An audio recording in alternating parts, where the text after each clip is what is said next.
बात करेंगे बिहार चुनाव को लेकर के, क्योंकि बिहार में अब सियासी चेहरे देखने को मिलने लगे हैं। सीएम नीतीश कुमार के बेटे निशांत की क्या एंट्री होने वाली है, यह सवाल इसलिए उठ रहा है राजनीतिक गलियारों में क्योंकि जेडीयू के बाहर पोस्टर लगा दिए गए हैं और इन बड़े बड़े पोस्टर्स में लिखा गया है बिहार की मांग सुन लिए निशांत। दरअसल ये पोस्टर निशांत कुमार के राजनीति में एंट्री को लेकर लगाया गया है और पोस्टर में लिखा गया है कि बिहार की मांग सुन लिए निशांत, बहुत बहुत धन्यवाद। और एक नहीं, दो नहीं, बल्कि दर्जनों पोस्टर पार्टी कार्यालय के बाहर लगाए गए हैं क्योंकि नीतीश कुमार के बेटे निशांत को पहली बार सार्वजनिक तौर पर देखा गया जब उस दौरान वो होली मिलन समारोह कार्यक्रम में पहुंच गए।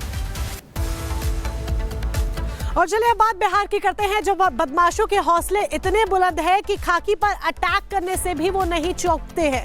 अररिया और मुंगेर के बाद अब जहानाबाद में भी कुछ इसी तरह की घटना सामने आई, जहां पर मटकी फोड़ के दौरान बवाल हुआ और बवाल इतना बढ़ा कि जब पुलिस मौके पर पहुंचती है तो वहां पर पुलिस पर ही पथराव कर दिया जाता है। रिपोर्ट देखिए।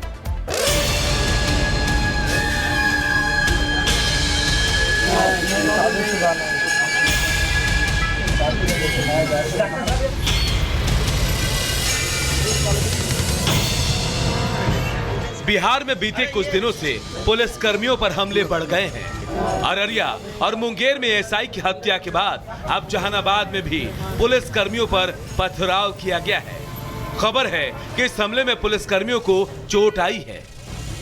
दरअसल जहानाबाद में होली के दूसरे दिन मटका फोड़ का आयोजन किया गया था, लेकिन इस दौरान दो पक्षों के बीच बवाल हो गया।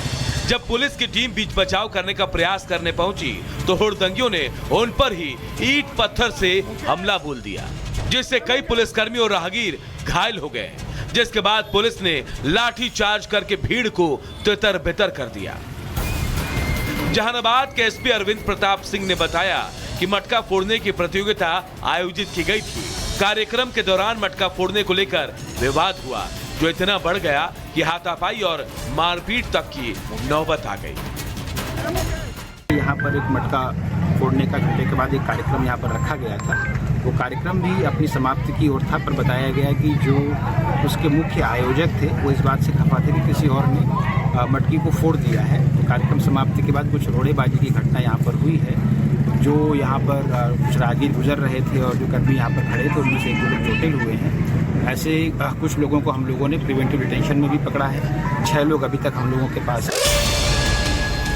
जहानाबाद में बवाल के बाद प्रशासन एक्शन मोड में है और इस वारदात में शामिल लोगों की धरपकड़ के लिए सीसी फुटेज का सहारा लिया जा रहा है, जिससे साफ हो पाएगा कि आखिर इसमें कौन कौन शामिल है। हम लोग चिन्हित करके सीसीटीवी निकलवा रहे हैं और चिन्हित करके कौन कौन उसमें जो रोड़ाबाजी किए हैं, कुछ लोग कुछ चलने का सूचना मिला था हमें, तो चिन्हित करके हम लोग कार्रवाई करेंगे। हालांकि बिहार में खाकी पर लगातार हो रहे हमलों के बाद विपक्षी दल के नेता नीतीश की सुशासन सरकार पर सवाल खड़े कर रहे हैं और कह रहे हैं कि जब पुलिस सुरक्षित नहीं है तो भला वो जनता की सुरक्षा कैसे करेंगे। Bureau report, Republic Bharat. और खबर उत्तराखंड से है। उत्तराखंड के हरिद्वार में 2 पक्षों में भिड़ंत हो गई, जिसमें एक शख्स की जान चली गई। लेकिन ये भिड़ंत क्यों हुई और किस तरीके से इस युवक पर हमला किया गया कि उसकी जान चली गई, इस रिपोर्ट में आपको दिखाते हैं।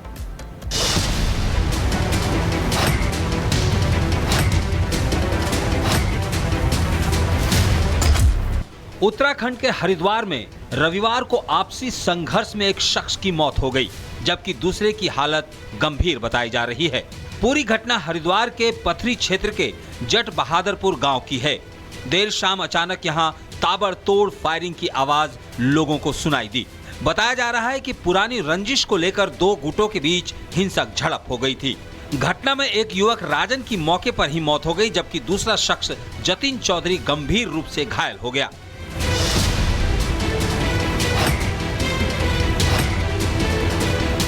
सूचना मिलते ही पुलिस और प्रशासनिक अधिकारी मौके पर पहुंचे और गांव में बढ़ते तनाव को देखते हुए भारी पुलिस बल तैनात किया गया। हरिद्वार एसएसपी ने बताया कि झगड़ा आपसी विवाद का नतीजा था, जिसमें गोलीबारी हुई। पुलिस मृतक के परिजनों की ओर से तहरीर के आधार पर मुकदमा दर्ज कर आगे की कार्रवाई की जाएगी। पुलिस आरोपियों की गिरफ्तारी के प्रयास कर रही है। कुछ लोगों द्वारा आपस में मारपीट और झगड़े की सूचना थी, जिसमें तत्काल पुलिस जब मौके पर पहुंची तो वहां ग्रामीणों द्वारा कुछ लोगों को हॉस्पिटल भिजवाया गया था। जब हॉस्पिटल में एक व्यक्ति जिसका नाम राजन है, जिसकी डेथ हुई है, और एक व्यक्ति घायल है जो दूसरे पक्ष का जिसका नाम जतिन है। हम लोग इसमें जो भी आवश्यक वैधानिक कार्रवाई है वो अमल में लाएंगे। बताया जा रहा है कि दोनों पक्षों के बीच लंबे समय से विवाद चल रहा था, जो पहले भी हिंसक झड़पों में बदल चुका था। पुलिस इस पूरे मामले की जांच कर रही है और स्थिति पर नजर बनाए हुए है। Bureau report, Republic Bharat. चीन ने पाकिस्तान को एक और पावरफुल पनडुब्बी सौंप दी है, यानी कि पाकिस्तान की नौसेना अब और भी ज्यादा ताकतवर और भी ज्यादा मजबूत हो गई है। लेकिन क्या इससे भारत को किसी भी तरह की चिंता करने की जरूरत है? और पाकिस्तान की नई सबमरीन आखिर कितनी पावरफुल है, ये रिपोर्ट देखें।